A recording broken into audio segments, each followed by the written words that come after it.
Bonjour à tous et bienvenue sur les podcasts Speed Théâtre.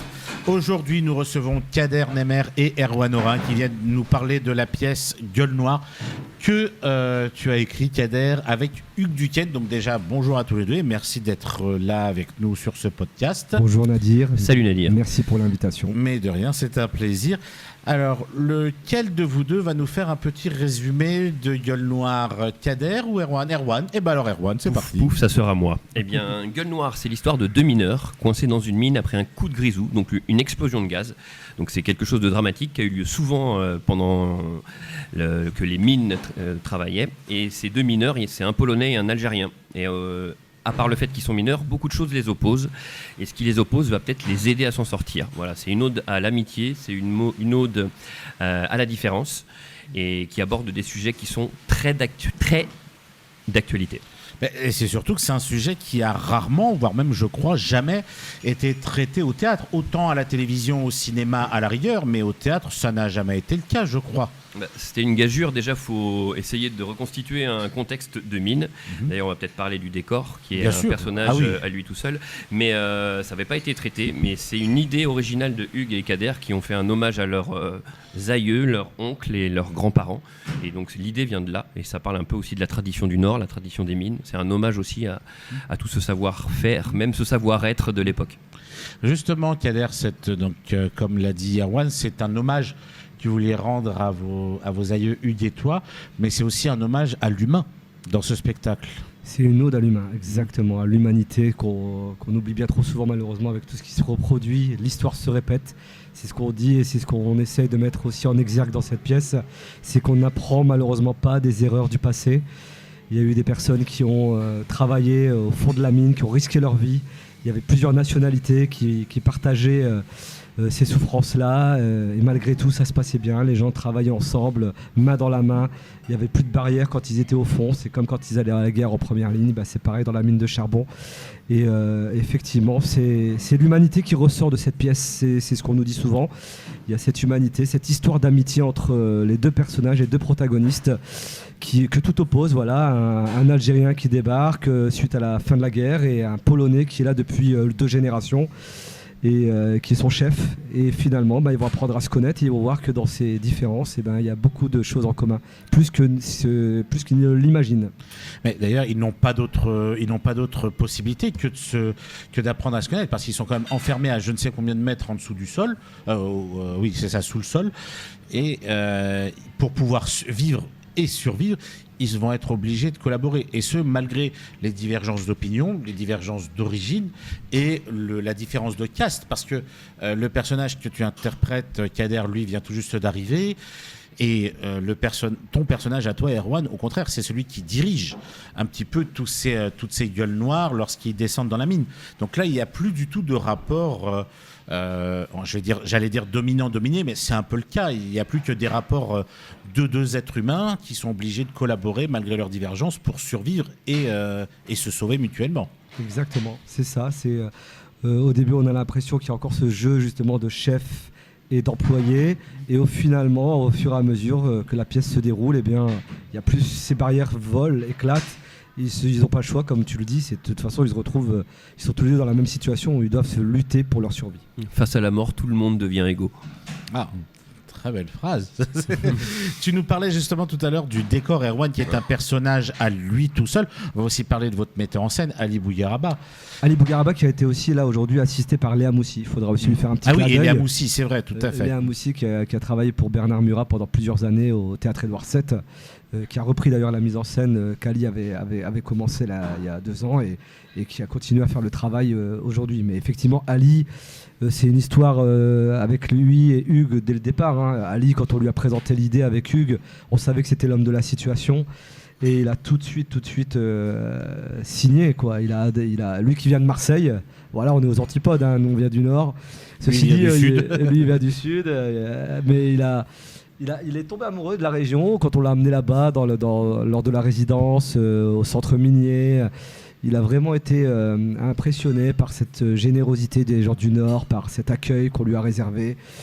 Et quand il a vu que cette pièce aussi était tellement touchante pour les gens de là-bas, Ça renvoie tellement de gens. Et finalement, nous, à force de faire là aujourd'hui des tournées, on se rend compte que les gens qui ont eu de la famille dans la mine, il n'y en a pas forcément que dans le Nord en fait. Il n'y a pas que des gens qui vivent là-bas, il y en a partout en France. Et il y en a plus qu'on l'imagine. Il y a plein de gens qui à chaque fois nous viennent nous voir et moi qui ont des histoires particulières avec la mine de charbon. Oui, parce que après la fermeture des mines qui a eu lieu en je ne sais plus quelle année à peu près, la fermeture des mines. Alors c'est 1965 ils ont décidé de fermer et la dernière mine c'est 1989 je crois la dernière. Voilà, mine. donc il a fallu 34 ans avant de pouvoir fermer la dernière mine. Donc au fur et à mesure de la fermeture de ces mines, les gens ont tout simplement déménagé. Donc ils se sont un peu répartis un peu partout en France. Et tu l'as dit tout à l'heure, là où c'est quand même un autre très bel hommage, ce spectacle, c'est que votre première représentation de Gueule Noire a eu lieu dans le Nord, donc, mais au centre minier, au musée des mines. Au musée de la mine de Loharde, effectivement, qui est le plus grand musée de la mine d'Europe. C'est un musée que je vous conseille d'aller visiter parce qu'il est vraiment impressionnant de par toutes les structures qui sont restées intactes, qu'ils ont reproduit. Et on revoit vraiment, il y a la salle des pendus, là où les gens, les mineurs accrochaient leurs vêtements pour prendre leur douche. Il y a la salle de la lampiste, là où ils prenaient leurs lampes pour aller après descendre. Il y a encore l'ascenseur, la cage avec laquelle on descend. Il y a les bruits, on vous fait vivre les bruits. Et c'est ça qui est assez terrible, c'est de se dire comment ces personnes pouvaient travailler avec autant de bruit et autant d'impact. Il n'y avait pas des casques comme aujourd'hui qu'on se mettait autour des oreilles. Et je reviens à ce que tu disais tout à l'heure, le décor. Le musée a tellement été subjugué par ce décor qu'ils voulaient le garder. Donc venez nous voir, non pas pour le jeu, mais pour le décor. On reconstitue une mine, on est confiné à l'intérieur, ça donne aussi cette ambiance d'oppression de ce que pouvaient vivre les mineurs, même si, on va en parler aussi, dans cette pièce, il y a beaucoup de souffle comique, comme c'est une ode à l'amitié, il y a plein de moments où on rit. Oui, il y a beaucoup de moments comiques dans ce spectacle. Et pour en revenir, pour avoir vu, moi, cette pièce à sa création, de sa première exploitation avignonnaise, il y a quelque chose qui m'a marqué, moi. C'est lorsque le public rentre dans la salle. Dans la première salle où vous avez joué, on était dans le noir total. C'est-à-dire on avait vraiment la sensation d'être dans une mine avec les bruits de la mine de l'époque. On n'avait pas l'impression qu'on allait assister à une pièce de théâtre, on avait vraiment l'impression d'être dans un spectacle immersif, totalement. Et d'ailleurs, si ma mémoire est bonne, tu me le diras Kader si je me trompe, lorsqu'on rentrait nous dans la salle, on ne voyait pas encore le décor. Le décor était dans le noir total. Exactement. Et c'est vraiment que lorsque la pièce démarrait et qu'on entendait l'explosion, que le décor s'allumait à ce moment-là uniquement. Donc c'était vraiment une découverte totale. Et on peut dire en effet que le décor est aussi le troisième personnage de la pièce parce qu'il est, alors que normalement un décor est censé être plus ou moins statique, surtout un décor de mine imposant comme celui-là, devrait être statique. Et non, il est en mouvement perpétuel. Il n'y a pas un objet, un bout de caillou, n'importe quoi qui ne se déplace pas pendant la durée totale du spectacle. Oui, non, c'est impressionnant ce décor. Il a été réalisé par un homme qui est incroyable, qui s'appelle Olivier Hébert, qui est chef d'éco, qui a été chef d'éco de l'Opéra de Toulouse pendant plusieurs années et qui a vraiment fait quelque chose. C'est-à-dire que nous, quand on a vu ce décor au début, on lui a dit mais tu sais qu'on va aller à Avignon là et qu'il faut qu'on le démonte et qu'on le monte en très peu de temps puisqu'il y a un spectacle avant et après. Il nous a fait faites-moi confiance, ne vous inquiétez pas, vous allez réussir. Et malgré ça, on était inquiets. Et on a c'est une chorégraphie. Ça, le montage et le démontage du décor, c'est un spectacle en lui-même, faut le voir, parce qu'il y a vraiment chacun à sa place. C'est incroyable. Il faut prendre les choses au bon moment, les emmener, et après, au fur et à mesure, ça se met en place très vite, plus vite qu'on ne l'imagine, et ça se démonte encore plus vite. Et du coup, on arrive à tenir dans les créneaux avignonnais qui sont très, très compliqués, très short. Et je propose de venir voir le montage du décor. C'est 15 minutes. On ferait quoi, 4-5 € pour venir voir ce spectacle? Oui. N'hésitez pas à venir le voir. En fait, on va révolutionner. Ça, c'est uniquement pour pouvoir vous aider à monter, le démonter. On a besoin de coups de main. C'est juste une excuse. Et il y a une tournée qui a été faite, je crois que c'est après la première exploitation à Avignon de Gueule Noire. Est-ce que justement, que ce soit au musée de la mine ou même après, lorsque vous avez tourné un peu partout en France avec ce spectacle-là, vous avez eu des anciennes Gueules Noires, des anciens mineurs de fond qui sont venus voir le spectacle. Et qu'est-ce qu'ils vous ont dit à la sortie de vos représentations? Alors, deux choses. La première, c'est qu'il faut savoir que nous, quand on a créé ce spectacle, avant même de continuer plus profondément dans l'écriture et dans la mise en scène, on a voulu faire une lecture auprès des anciens mineurs qui avaient justement au centre minier de Léouarde, chez qui on a fait une résidence. Et on a fait une première lecture C'est là où ils nous ont dit si c'était faisable. Et le décorateur avait même fait une maquette du décor pour voir si on était bien dans les clous, si on était bien dans les Fidèle outils, voilà, fidèle au lieu, exactement. Et quand ils nous ont validé, il y avait un truc, je me souviens dans le texte qui les avait interpellés, c'est que le personnage de Stéphane, de Polonais, fumait. Et il nous avait dit non mais ça c'était impossible, on pouvait pas fumer en bas. Ah non, voilà, donc, avec tout le gaz qu'il y avait. Donc c'était personne ne le faisait, alors que nous, mais ça chiquait en fait. Et donc il y avait des éléments comme ça où ils nous ont repris, mais sinon ils nous ont dit que tout corroborait et du coup ça nous a validé la suite de l'écriture et la mise en scène. Et ce qui est génial, c'est de voir les mineurs, parce qu'il y en a encore, et les fils de mineurs qui ont vécu ça, enfants, et tu vois des molosses d'1m80, barbus, tout ça, très rudes, et qui pleurent dans nos bras tellement ils sont émus de revivre ce qu'ils ont vécu. Bon, la pièce est touchante. Hein, et quand on les voit arriver, c'est drôle, c'est qu'ils viennent avec leur casque de mineurs, ils viennent habillés. Ils mettent leur casque, ils sont là, ils vivent le moment présent de manière incroyable et à la fin on les sent encore plus touchés, très émus et ils nous prennent dans leurs bras. C'est vraiment une super expérience. Ils peuvent que être touchés, à mes yeux en tout cas, parce que vous ne pouviez pas être plus fidèle non seulement à l'époque, à la situation, au lieu.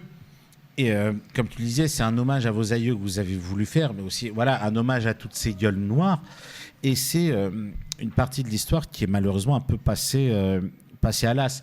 On peut parler de plein de choses dans l'histoire de France, mais l'histoire des gueules noires, est-ce qu'on en parlait déjà à mon époque? Je peux le dire, c'est non. Mais est-ce qu'on en parle encore maintenant dans les cours d'histoire? Je peux parier à 99% que c'est pas le cas, parce que c'est une époque dont ils se foutaient, dont on peut se foutre, et c'est grave à apprendre aux jeunes. Alors c'est dans les programmes d'histoire. Il y a la révolution industrielle, c'est dans les programmes d'histoire en primaire, au collège et au lycée. Maintenant, est-ce que tous les professeurs respectent les programmes et vont rentrer ou vont creuser là-dedans? En tous les cas, nous, ce qui est bien avec ce spectacle, c'est qu'il parle énormément aux écoles. On fait dans chaque date de tournée quasiment une scolaire l'après-midi et ça permet d'avoir plein d'élèves. Et souvent, ce qui est bien, c'est que les professeurs commencent à travailler le spectacle, l'histoire avant d'arriver voir et quand ils viennent, ils sont happés, ils sont là, ils sont dedans et à la fin on fait des bords plateaux où on répond à leurs questions et on a des questions vraiment super intéressantes qui nous touchent et où on comprend qu'ils sont là, ils ont été pris par l'histoire au final et même eux, il y avait même je pensais que c'était trop jeune quand c'était en CE2 au début et au final on a eu des CE2 cette année et ils se tenaient encore mieux que des élèves de collège. Encore plus attentifs. Ouais. Encore plus attentifs. Mais c'est extraordinaire. Donc vous avez presque toutes les générations existantes qui sont venues voir ce spectacle depuis qu'il a été créé. Quel est le retour que vous avez eu le plus souvent sur ce spectacle? Enfin, je veux dire l'écho. Lorsque vous échangez avec le public, que ce soit pendant les scolaires ou même après les représentations, quand le public vous attend, qu'est-ce qu'on vous a le plus dit? Enfin, à part merci et bravo, ce qui est tout à fait normal pour un spectacle comme celui-là, mais... L'émotion. Franchement, ce que les gens disent, c'est qu'ils sont émus à la fin, que ça parle de sujets qui sont toujours d'actualité, même si ça se passe en 65. Ça parle de violences faites aux femmes, ça parle de racisme, ça parle de communauté, ça parle de tellement de sujets qui sont empreints là d'actualité et qui sont toujours contemporains. Ça, c'est ce qu'on nous dit beaucoup. La difficulté du métier, mais c'est vrai que les gens nous remercient et c'est exactement ça. Ils disent qu'ils sont émus, touché et alors on a une fin particulière, alors on va pas la dévoiler évidemment, non, mais c'est cette fin qui fait en sorte aussi que les gens se questionnent et c'est ça qu'on nous dit à la fin du spectacle souvent, c'est mais qu'est-ce que vous avez voulu dire au final à travers cette fin? Est-ce que j'ai bien compris? Parce que cette fin permet à chaque personne, à chaque spectateur qui va venir de l'interpréter de sa manière. Voilà. Et je pense que selon les générations, ils ne vont pas avoir la même vision de la fin, je présume. Entre ceux qui ont vraiment connu les mines de fond et comme vous disiez tous les deux, les CE2, collège et lycée, vont pas du tout avoir la même vision de la fin. Exactement. Nous, ce qui est bien, c'est qu'à la fin, de toute façon, ce qu'on dit, c'est... Il y a plusieurs possibilités de lecture et d'interprétation. Plusieurs hypothèses. On ne va pas vous dévoiler la nôtre, mais sachez que toutes celles que vous avez évoquées sont bonnes. Voilà.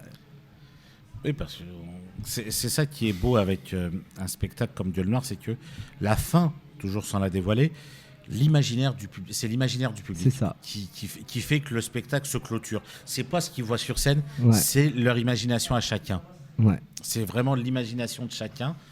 Et est-ce que lorsque vous avez voulu vraiment, donc après le musée de la Mine et avant Avignon, et même après le premier Avignon, est-ce que vous avez eu vraiment des doutes quand vous avez voulu continuer sur cette aventure-là? Parce que Hugues et toi, quand vous avez démarré, quand vous aviez fait, vous avez été connus, vous étiez plus connus pour des comédies. Oui.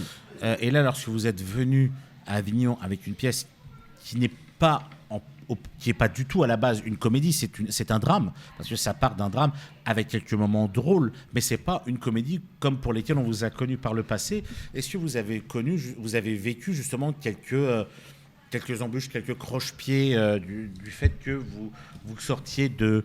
Alors, c'est un terme que j'aime pas, mais que vous sortiez un petit peu de la zone de confort dans laquelle les gens vous voyaient. Ah mais bien sûr, c'est un challenge qu'on s'était donné. On savait très bien que là, on nous attendait au tournant et qu'on nous prendrait pas forcément au sérieux. C'est très rare de passer on est souvent en France mis dans des cases, même dans le domaine du spectacle. Et c'est très compliqué de passer d'un registre à un autre. Nous, on s'est mis une grosse pression. On ne savait pas si on allait y arriver. On s'est rejoint et on s'est entouré de gens aussi très compétents qui nous permettaient d'avoir du crédit aussi, comme Ali Bougueraba qui avait déjà lui fait des pièces de ce type. Et c'est vrai que lui nous a rassurés beaucoup. Et malgré tout ça, on était dans le doute jusqu'à la première au Festival d'Avignon lors de la création. On s'est dit, est-ce que vraiment, là, on a réussi notre pari? Et à la fin du festival, il n'y avait plus de doute là-dessus. On savait qu'on avait trouvé quelque chose qui touchait les gens. On avait réussi à les faire pleurer. On le voyait à chaque représentation. On a réussi finalement à faire passer des gens du rire aux larmes. Et c'est ce qu'on voulait. On voulait voir si on était aussi capable de faire ça. Et quand on a vu le résultat, oui, on n'avait plus de doute là-dessus. Et ça nous a réconforté. Et pour un spectacle de ce type... C'est pour cette raison aussi, on ne voulait pas être dans cette zone de confort, comme tu le dis. On ne voulait pas rester dans ce registre comique. On avait trop peur que ce soit pris de manière dérisoire ou pas assez sérieux. C'est pour cette raison aussi qu'on a voulu aller dans un truc plus profond, plus fort. On voulait que les gens soient vraiment touchés dans leur chair, comme nous on l'a été, parce que ça fait partie de notre famille, de notre histoire. Et on ne voulait pas que ce soit, ça y est, on a vu le spectacle, c'était drôle, on sort et c'est oublié. Là, on voulait que les gens continuent de réfléchir après. Qu'ils soient marqués, vraiment par ce qu'ils ont vu, ce qu'ils ont entendu. Alors, une petite question que je me pose, parce que moi je l'ai vu en 2022, donc ça date un petit peu. Qui a fait les magnifiques musiques que l'on entend quand on rentre dans la salle? Alors, il s'appelle Franck Lebon. C'est un talentueux réalisateur, ingénieur du son, créateur de musique. Enfin, il a énormément de facettes. C'est un musicien hors pair. Il compose, il touche à tous les styles de musique. Et c'est vrai c'est impressionnant parce que travailler avec lui, collaborer avec lui, c'est magique. C'est-à-dire que tu as des idées en tête, tu lui transmets, il se focalise dessus, il se met tout seul dans son studio. Et il te reproduit à la perfection ce que tu as imaginé. Au-delà même. Et quand tu reviens, c'est-à-dire que je n'ai même plus de critiques à lui dire ou des remarques à lui faire. Tu te dis juste, merci, c'est exactement ce que je voulais. Voilà, bravo. Tu as juste à dire ça. Ben, justement, comme tu le disais, Erwan, il y a un troisième comédien en plateau qui est le décor. Moi, je trouve qu'il y en a même 5 comédiens en plateau en dehors de vous deux. Troisième décor, la musique qui fait vivre justement aussi le décor. Et le cinquième, pour moi, c'est les lumières. Les lumières qui ont été faites Thomas Risotti. Par Thomas Risotti. C'est ça qui est extraordinaire, c'est qu'on a vraiment l'impression, c'est pour ça que je parlais un petit peu de spectacle immersif, c'est qu'on est totalement happé de A jusqu'à Z dans cette mine. J'allais dire dans cette mine, mais dans ce drame. Voilà, dans cette histoire dramatique, mais surtout humaine. Voilà, c'est le mot qu'on dit depuis le début, c'est humain. Il n'y a plus de caste, il n'y a plus d'origine, il n'y a plus rien. Il n'y a que 2 êtres humains perdus parce que lui, le personnage que tu interprètes, Erwan, lui, c'est un habitué. C'est quoi le terme qu'on dit ? Un porion. Un porion, voilà. Ouais. Toi, tu viens tout juste d'arriver parce que tu as quitté l'Algérie. C'est après la guerre d'Algérie, c'est ça. J'avais peur de dire l'indépendance. Après l'indépendance. Voilà. Après l'indépendance de l'Algérie, il n'y a plus ce rapport de patron-employé. Et déjà, ce rapport de patron-employé, c'est même pire au départ parce qu'il y a vraiment du racisme, mais qui était normal à l'époque, entre ces deux personnages. Mais on a la sensation que ton personnage transmet ce que lui a vécu dans ses débuts à toi. Comme si c'était une sorte de transmission pour le rendre plus fort. Oui, c'est ça. En gros, moi j'ai vécu ça, tu vas le vivre aussi. Et puis c'est tout, c'est l'histoire logique des choses. Et on en a tous bavé quand on est arrivé, donc tu vas aussi en baver. Et moi j'ai commencé comme toi, mon père, mon grand-père ont commencé comme toi en étant... Ils en ont bavé. Ils ont vécu l'exclusion. Exactement. Mais tu auras plus de chance que nous. C'est ça quand même qui défend son personnage. Ouais. Toi tu auras plus de chance que nous parce que nous on a vécu le racisme par les Français en tant que Polonais. Vous allez avoir plus de chance parce que justement on va plus commettre les mêmes erreurs. Il est plein d'espoir, il dit heureusement tout ça c'est fini, la France fera plus les mêmes erreurs. J'espère qu'on nous entend. Voilà.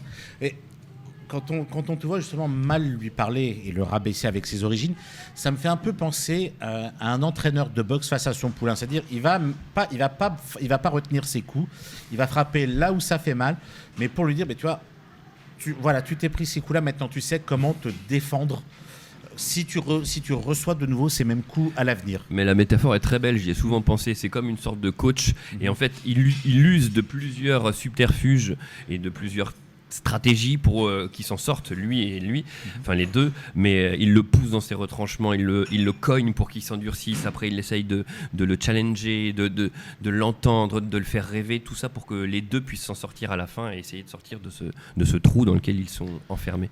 Et il y a un moment qui est très beau aussi, je trouve, dans le spectacle, qui est un moment assez drôle, mais qui est très beau. C'est quand l'un comme l'autre, vous racontez vos coutumes, vos coutumes d'origine. C'est très drôle, mais c'est beau, mais c'est très touchant quand on vous regarde tous les deux.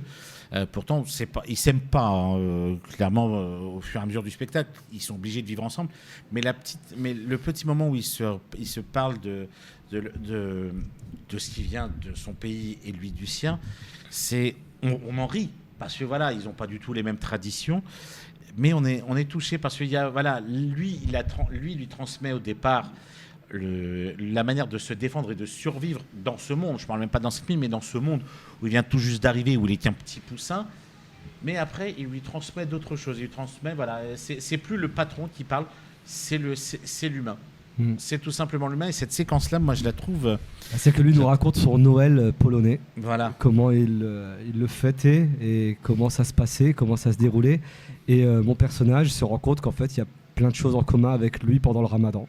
Et du coup, on met en parallèle les deux et ils se rendent compte que, rien que dans cette histoire où l'autre a l'impression qu'à travers ses plats qui sont totalement différents, l'autre a aussi des choses qui lui ressemblent. On nous dit que c'est souvent, là c'est onirique, mais c'est cinématographique, les gens se projettent. Alors qu'on est dans la mine, on voit vraiment sa tradition maghrébine et la mienne polonaise. Mais c'est le cas parce que quand on regarde le décor, il est tellement réaliste qu'on a l'impression qu'on est face à un film. Et ça pourrait être très fort, même de la manière dont c'est déjà écrit là au départ, sans aller dans le grandiose, un peu comme l'a fait Ridley Scott avec Napoléon. Mais c'est vrai que cette histoire-là, ce texte-là, cet hommage-là est tellement beau déjà sur scène que si un jour, je pense, il est retransmis, transposé au cinéma, mais là, ça va être un peu les montagnes russes. Parce que les montagnes russes, lorsqu'on a un casque de réalité virtuelle, ça va être exactement ça, je pense. Ça pourrait être exactement le premier film en réalité virtuelle où on aurait, mais même les musiques et les lumières dans la salle, comme là vous l'avez fait, mais sauf qu'ils seront face à un écran, ils ne seront pas face à des êtres humains, mais il n'y aura pas l'humanité qui se véhicule de vous deux lorsque vous parlez entre vous. Et lorsque vous parlez même à vous-même, parce qu'ils se parlent très souvent à eux-mêmes pendant ce spectacle. Ouais, bien sûr. Mais tu fais bien, moi je tanne Kader et Hugues pour qu'ils en fassent un film. Je suis sûr qu'il y a un créneau. Ça pourrait être un très très beau, ça pourrait être une très très belle chose. Alors moi, avant que ça passe au cinéma, et parce qu'on se connaît un petit peu avec Kader, il sait très bien ce que je vais dire sur le spectacle. Avant que ce soit au cinéma, bon Dieu, mais qui débarque à Paris, ce spectacle-là. Mais bon Dieu, qu'il débarque à Paris. Voilà. Là, c'est moi qui parle au producteur parce que ce spectacle-là, je l'ai vu vraiment dans sa genèse, dans sa première exploitation avignonnaise. J'ai eu un coup de cœur sans borne pour ce spectacle-là. Je l'ai toujours d'ailleurs maintenant, même si j'ai pas encore vu Erwan jouer, mais je ne me doute pas qu'il est excellent, puisque je l'ai vu dans d'autres rôles où il était très bon. Mais je sais très bien que c'est tout aussi fort que je l'ai vu la première fois. Et c'est un spectacle. Il n'y en a pas beaucoup comme ça à Paris. C'est vrai que quand j'ai vu le travail qu'avait fait Ali Bougueraba, assisté par Léa, j'ai repensé au spectacle qu'il avait fait à Paris sur Yves Montand, et là, il y a encore pas longtemps sur Agatha Christie. Ouais. Mais un spectacle, et encore, là, il était co-auteur. Oui. Là, il est juste metteur en scène. Ouais. Et un spectacle comme celui-là, aussi immersif à Paris, il n'y en a pas. Clairement, moi qui vais beaucoup au théâtre à Paris, j'en ai pas vu. J'ai pas le souvenir d'en avoir vu aussi intense et aussi réel sur une scène parisienne. Donc ce spectacle, à mes yeux, il mériterait de venir à Paris parce que c'est le type de spectacle qui manque et qui mériterait aussi d'aller très loin, c'est-à-dire de récolter des Molières. Je sais, je vais loin. Nadir, t'es dans ma tête. C'est ça. Non, mais c'est alors vrai. On ne sait pas, je peux le dire ouvertement, on ne s'est pas concerté avec Erwan avant de dire ça, parce que moi, c'est ce que j'ai pensé en le voyant la première année, et je crois que je suis revenu 3 ou 4 fois quand même le voir, parce que j'ai juste trouvé ça sublime. Mais voilà, il faut que, malheureusement, parce que tout Paris ne peut pas venir à Avignon, il n'y a pas assez de place. Déjà, on est assez nombreux. Surtout en spectacle. Et déjà, espérons que oui, à Avignon, pour cette... Ah.